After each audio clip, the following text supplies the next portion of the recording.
Màn biểu diễn của con trai Phùng Thiệu Phong khiến cả khán phòng rơi nước mắt. Con muốn hát một bài để bố mẹ có thể đoàn tụ. Đêm nhạc đặc biệt của Phùng Thiệu Phong diễn ra trong khung cảnh lộng lẫy, ánh sáng rực rỡ và hàng nghìn khán giả đang dõi theo. Anh đứng trên sân khấu, thể hiện ca khúc mới với giọng ca trầm ấm và lẫn sự từng trải của một người đàn ông đã đi qua nhiều thăng trầm. Khán giả lặng im, chìm vào từng câu hát, từng nhịp điệu da diết. Nhưng điều không ai ngờ đến đã xảy ra. Khi tiếng nhạc vừa dứt, từ phía hậu trường, một bóng dáng nhỏ bé bước ra. Đó chính là con trai của anh và Triệu Lệ Dĩnh, cậu bé Hướng Tường. Cả khán phòng xôn xao, nhiều người bật dậy, quay điện thoại lại để ghi hình khoảnh khắc hiếm có này. Trên gương mặt ngây thơ, đôi mắt trong sáng, Hướng Tường cầm micro với đôi bàn tay run run. Lời tuyên bố ngây thơ mà lay động lòng người. Trong không khí bất ngờ, cậu bé nói nhỏ, nhưng đủ để vang lên qua micro. Hôm nay, con muốn hát một bài cho mẹ, để bố mẹ có thể đoàn tụ. Chỉ một câu đơn giản, nhưng cả hội trường như lặng đi. Trái tim mọi người chợt thắt lại, ai cũng hiểu rằng, đằng sau sự ngây thơ ấy là nỗi khao khát mãnh liệt của một đứa trẻ muốn có đủ tình yêu thương của cả cha lẫn mẹ. Ca khúc "Chúng ta không thể làm bạn sau khi trở thành người yêu", âm nhạc vang lên, Hướng Tường bắt đầu hát "Chúng ta không thể làm bạn sau khi trở thành người yêu", ca khúc mà Phùng Thiệu Phong đã từng viết để tặng Triệu Lệ Dĩnh trong những ngày hạnh phúc. Giọng hát non nớt, chưa tròn trịa về kỹ thuật, nhưng lại chứa đựng một tình cảm chân thành, khiến từng câu chữ như mũi tên xuyên thẳng vào trái tim người nghe. Sau khi đã là người yêu, chúng ta không thể quay về làm bạn nữa. Lời ca vừa vang lên, cả khán phòng chìm trong không khí nghẹt ngào. Những người có mặt cảm nhận rõ rệt tình yêu, nỗi tiếc nuối và cả sự mong chờ đoàn tụ mà cậu bé gửi gắm. Giọt nước mắt của Ứng Bảo trong đám đông, nhiều người đã không thể cầm được nước mắt. Đặc biệt là Ứng Bảo, người bạn thân thiết, người từng chứng kiến nhiều thăng trầm trong cuộc đời Phùng Thiệu Phong. Ngay khi nghe những câu hát ngây thơ ấy, Ứng Bảo bật khóc. Anh không khóc chỉ vì ca khúc, mà vì cảm nhận được sức mạnh tình cảm từ một đứa trẻ. Cậu bé không cần những lời hoa mỹ, cũng chẳng cần sân khấu xa hoa, chỉ bằng giọng hát trong trẻo, Hướng Tường đã khiến cả ngàn con tim đồng cảm. Ứng Bảo chia sẻ sau đó, tôi đã chứng kiến nhiều sân khấu lớn, nhiều ca sĩ tài năng, nhưng chưa bao giờ thấy một đứa trẻ có thể làm tôi rơi nước mắt nhanh như vậy. Đó không phải vì kỹ thuật, mà vì tình yêu, vì sự chân thật trong từng nốt nhạc. Phản ứng của Phùng Thiệu Phong và Triệu Lệ Dĩnh. Phùng Thiệu Phong, khi thấy con trai xuất hiện trên sân khấu, không giấu được sự xúc động. Đôi mắt anh đỏ hoe, bàn tay run run nắm chặt micro, như thể đang dồn hết sức để kìm lại cảm xúc. Ở hàng ghế khán giả, Triệu Lệ Dĩnh ngồi lặng người. Ngay khi nghe những câu hát đầu tiên, nước mắt cô đã trào ra. Là một nghệ sĩ từng trải, cô biết bao lần phải khóc trong vai diễn. Nhưng lần này, giọt nước mắt là thật là nỗi lòng của một người mẹ chứng kiến con trai cố gắng hàn gắn gia đình. Cả khán phòng bật khóc, càng hát, giọng Hướng Tường càng trở nên mạnh mẽ, tuy còn ngập ngừng, nhưng mỗi câu hát như chất chứa cả một nỗi niềm. Đến đoạn điệp khúc, cậu bé cất cao giọng, chúng ta không thể chỉ là bạn, bởi vì con muốn ba và mẹ mãi mãi ở bên nhau. Không khí khán phòng vỡ òa, tiếng sụt sùi vang lên khắp nơi, người già, người trẻ, thậm chí cả những fan hâm mộ lâu năm vốn luôn giữ hình tượng mạnh mẽ cũng không kìm được nước mắt. Đêm nhạc bỗng trở thành một buổi chia sẻ cảm xúc, đó không còn là khoảng cách giữa nghệ sĩ và khán giả, mà là sự đồng cảm giữa những con người, những người hiểu rằng tình yêu và gia đình là điều thiêng liêng nhất. Khoảnh khắc gia đình hội tụ, khi bài hát kết thúc, Hướng Tường chạy đến ôm chầm lấy cha, rồi ánh mắt ngây thơ của cậu bé hướng về phía mẹ Triệu Lệ Dĩnh. Không thể ngồi yên, cô đứng dậy, bước nhanh lên sân khấu. Khoảnh khắc ấy, cả hội trường như nổ tung trong tiếng vỗ tay. Ba người ôm nhau ngay giữa ánh sáng sân khấu, một khung cảnh khiến ai chứng kiến cũng rơi lệ.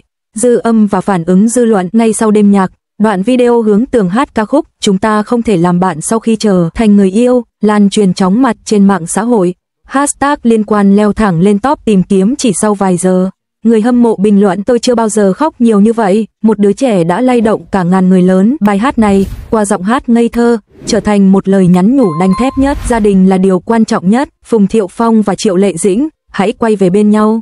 Vì con trai, và vì chính tình yêu còn dang dở. Truyền thông cũng vào cuộc. Hàng loạt bài báo ca ngợi sự dũng cảm và tình cảm của Hướng Tường, đồng thời đặt ra câu hỏi, liệu sau khoảnh khắc này, gia đình họ có thể tái hợp? Màn trình diễn của Hướng Tường không chỉ là một tiết mục âm nhạc mà còn là một thông điệp đầy sức mạnh. Tình yêu thật sự không dễ bị xóa nhòa, con trẻ luôn là sợi dây kết nối bền chặt nhất. Đôi khi, một giọng hát non nớt lại có sức lay động lớn hơn bất kỳ lời nói nào của người lớn. Đêm nhạc ấy đã khắc sâu trong lòng khán giả một hình ảnh đẹp, gia đình, tình yêu và sự ngây thơ của một đứa trẻ có thể vượt lên trên mọi hào quang và định kiến. Khoảnh khắc Phùng Thiệu Phong biểu diễn con trai Hướng Tường bước lên sân khấu hát đã trở thành một kỷ niệm không thể nào quên trong lòng công chúng. Đó không chỉ là âm nhạc, mà còn là câu chuyện về tình yêu, gia đình và những giọt nước mắt chân thành. Cả khán phòng bật khóc, và trong từng giọt lệ ấy, có một niềm hy vọng giản đơn nhưng mãnh liệt, mong rằng một ngày, gia đình nhỏ này sẽ lại trọn vẹn, để tình yêu thay thế mọi chia ly. Phản ứng từ giới nghệ sĩ đồng nghiệp, không chỉ khán giả, mà nhiều đồng nghiệp trong làng giải trí cũng đã lên tiếng sau khoảnh khắc xúc động này. Đạo diễn Trịnh Hiểu Long, người từng hợp tác với Triệu Lệ Dĩnh trong nhiều bộ phim truyền hình đình đám, đăng dòng chia sẻ đã từng chứng kiến nhiều cảnh quay xúc động, nhưng tối nay, khoảnh khắc Hướng Tường cất giọng hát trên sân khấu đã khiến tôi lặng đi. Đó là sự chân thật mà không một kịch bản nào có thể viết ra. Lâm Canh Tân, bạn diễn ăn ý của Triệu Lệ Dĩnh trong nhiều bộ phim, bày tỏ sự ngưỡng mộ cậu bé còn nhỏ mà đã dám đứng trước hàng ngàn người hát một ca khúc quan trọng để nói lên tiếng lòng. Tôi tin rằng, nếu có một ngày gia đình đoàn tụ, công lao lớn nhất thuộc về Hướng Tường. Triệu Hữu Đình, nam diễn viên từng làm việc chung với Phùng Thiệu Phong, thì bình luận có những bài hát không chỉ để nghe, mà để lay động. Và hôm nay, một đứa trẻ đã làm được điều mà nhiều người lớn không dám. Báo chí trong nước và quốc tế vào cuộc. Ngay sáng hôm sau, hàng loạt tờ báo lớn tại Trung Quốc đăng tải dòng tít giật gân. Hướng Tường lên sân khấu hát, khiến Phùng Thiệu Phong và Triệu Lệ Dĩnh bật khóc. Khoảnh khắc gia đình hội tụ trong âm nhạc, liệu có mở ra cơ hội tái hợp?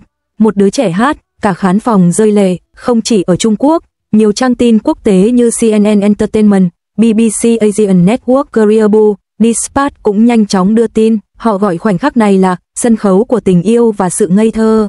Một số nhà phê bình quốc tế nhận định trong thời đại mà showbiz thường bị cuốn vào thị phi, khoảnh khắc này chứng minh rằng nghệ thuật chân thật nhất vẫn đến từ cảm xúc thuần khiết. Sức lan tỏa trên mạng xã hội. Trên Weibo, hashtag thăng Hướng Tường át chô mẹ nhanh chóng vượt mốc hàng trăm triệu lượt xem. Nhiều đoạn video ghi lại cảnh cậu bé hát được chia sẻ chóng mặt, kèm hàng chục ngàn bình luận. Giọng hát ấy như một lời nhắc nhở, trẻ con hiểu rất rõ cha mẹ cần gì. Phùng Thiệu Phong và Triệu Lệ Dĩnh xin hãy trân trọng điều quý giá nhất, đó là tình cảm gia đình. Hướng Tường đã trở thành thiên sứ hàn gắn mà fan hâm mộ luôn mong chờ.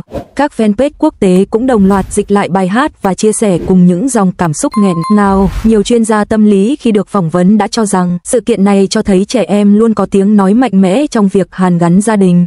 Một đứa trẻ có thể trở thành cầu nối để cha mẹ nhìn lại và nhận ra điều quan trọng nhất trong đời. Âm nhạc không chỉ để giải trí, mà còn để chữa lành và gắn kết. Lời nhắn gửi từ người hâm mộ. Một bức thư ngỏ từ cộng đồng fan được lan truyền nhanh chóng, trong đó có đoạn: chúng tôi không quan tâm đến những scandal, những lời đồn đoán thị phi. Điều chúng tôi quan tâm là hạnh phúc thật sự của gia đình anh chị. Hãy để Hướng Tường có một mái ấm trọn vẹn. Bài hát đêm qua là lời cầu nguyện không chỉ của con trai anh chị, mà còn của hàng triệu người đang dõi theo. Dư âm lắng đọng. Dù đêm nhạc đã khép lại, nhưng khoảnh khắc ấy vẫn tiếp tục được nhắc đi nhắc lại. Người ta không còn chỉ nhớ đến Phùng Thiệu Phong là một nam diễn viên điển trai, Triệu Lệ Dĩnh là nữ thần màn ảnh của Trung Quốc, mà họ còn nhớ đến hình ảnh một cậu bé hát bằng cả trái tim để níu giữ cha mẹ mình. Có lẽ, đó chính là tiết mục để đời không chỉ trong sự nghiệp của Phùng Thiệu Phong, mà còn trong ký ức của toàn bộ công chúng. Người ta chờ đợi, mong rằng sau những giọt nước mắt, sẽ là nụ cười đoàn tụ. Rằng một ngày nào đó, khi nhắc đến gia đình nhỏ ấy, không còn là hai chữ, chia ly, mà là trọn vẹn, và tất cả khởi nguồn từ giọng hát ngây thơ nhưng đầy sức mạnh của một đứa trẻ. Khi ánh đèn sân khấu tắt, khán phòng dần vơi đi tiếng reo hò và tiếng khóc nghẹn ngào. Trong cánh gà, một khoảnh khắc khác lại diễn ra ấm áp nhưng cũng chan chứa nước mắt. Hướng Tường, cậu bé vừa can đảm hát trước hàng ngàn người, bước xuống sân khấu với đôi chân run run, mồ hôi còn vương trên trán, giọng cậu khàn đi vì xúc động. Vừa nhìn thấy mẹ, cậu bé lao đến ôm chặt lấy Triệu Lệ Dĩnh. Mẹ ơi, mẹ có khóc không? Hướng Tường thì thầm. Triệu Lệ Dĩnh không trả lời, chỉ gật đầu, đôi mắt đỏ hoe. Cô ôm con thật chặt, như muốn giữ trọn tất cả dũng khí và tình yêu thương trong vòng tay mình. Phùng Thiệu Phong tiến lại gần, ánh mắt vẫn chưa thôi nhòe lệ. Anh đặt tay lên vai con trai của ba thật dũng cảm ơn con đã hát bài hát đó, cho mẹ, và cho cả ba. Hướng Tường ngẩng lên, đôi mắt sáng trong veo nhìn thẳng vào cha mẹ. Ba mẹ có thể về với nhau không? Con không muốn hát để ba mẹ khóc, con chỉ muốn cả nhà mình cùng cười thôi. Câu nói hồn nhiên ấy khiến cả Triệu Lệ Dĩnh và Phùng Thiệu Phong lặng người. Họ nhìn nhau, trong ánh mắt dường như có hàng ngàn điều chưa kịp nói, những điều đã bị chôn giấu suốt nhiều năm sau cuộc ly hôn.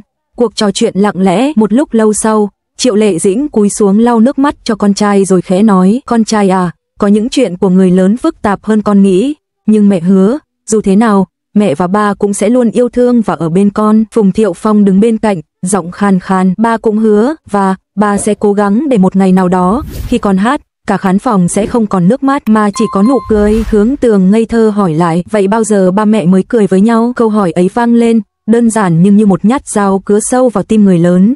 Triệu Lệ Dĩnh quay đi, giấu vội giọt lệ, trong khi Phùng Thiệu Phong lặng im, siết chặt bàn tay.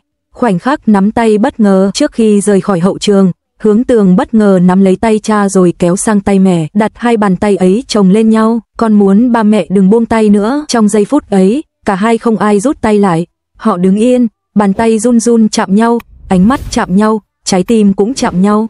Chỉ là không ai dám nói ra điều cuối cùng. Dư âm của một đêm nhạc. Đêm hôm đó, truyền thông đưa tin về tiết mục biểu diễn, nhưng điều mà họ không biết và khán giả không thấy chính là cuộc trò chuyện hậu trường đầy nước mắt ấy. Một bài hát, một cậu bé, một cái nắm tay, tất cả dường như mở ra một chương mới. Người ta không biết ngày mai Triệu Lệ Dĩnh và Phùng Thiệu Phong sẽ chọn thế nào, nhưng chắc chắn họ đã có một khoảnh khắc thật sự thuộc về gia đình. Đêm diễn khép lại, nhưng dư âm vẫn còn vang mãi, và biết đâu, chính khoảnh khắc hậu trường giản dị kia sẽ trở thành khởi đầu cho một hành trình mới nơi nước mắt không còn rơi vì chia ly mà chỉ vì hạnh phúc đoàn tụ.